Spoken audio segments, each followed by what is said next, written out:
this is what we did last Wednesday, right? We set up our copper-silver battery, and we talked through, okay, take a look at the table, which one's doing the reducing, which one's going to be oxidized. We wrote a balanced reaction. We drew a picture. We did our calculations. Everything's great. So let me ask you this. What happens to the potential difference? So think about what term potential difference is. What happens to the potential difference? Does it go up, stay constant, or go down if I raise the concentration of cupric ions Cu to the 2+? I raise that concentration.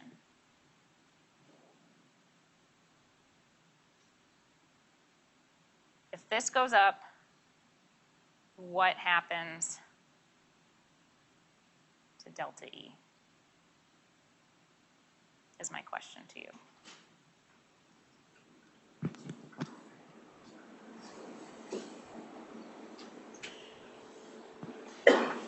In this, we've calculated standard state from our standard reduction table. I'm not talking about standard state anymore because I've made some sort of change. So I'm now asking you to use Nernst equation to look at this situation here.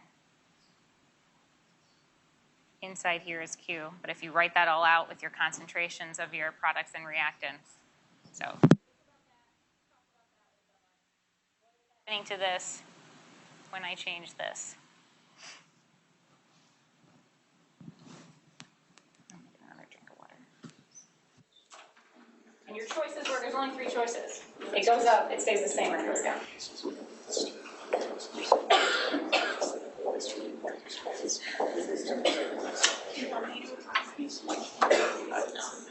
If we're saying that it increases, increases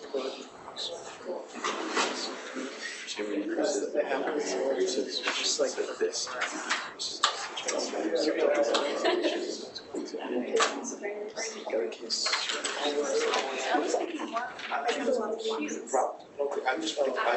We're not looking at those.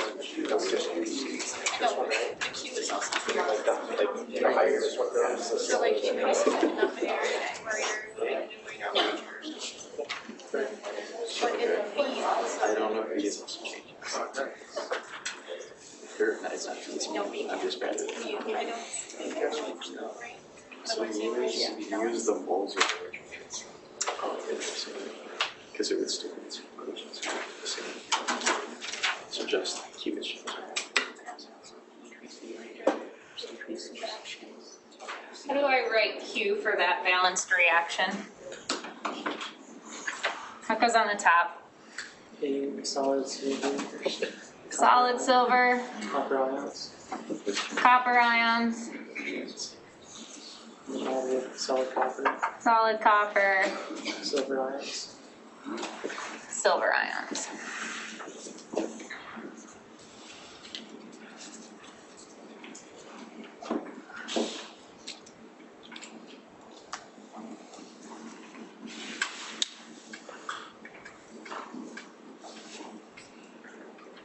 People make a decision on increase, stay the same or decrease? Okay, who says it goes up?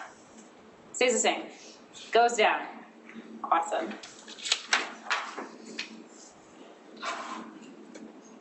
If this is going up, the whole Q term is going up. I'm subtracting a bigger number. This is standard state, so that's not changing. I can get that off my tables. This goes down. Then taking it a step further, if I think about, okay, what does it want to do to accommodate that? Since Q is greater than KEQ, it would start to shift back towards the left and towards the reactants again, okay? Any questions on sort of the interpretation of what goes on when I change the concentration and what happens to potential? Yes? What happens to like the mu Faraday's constant in that conversion? Did I just not draw it? Nothing. It's still here. Sorry.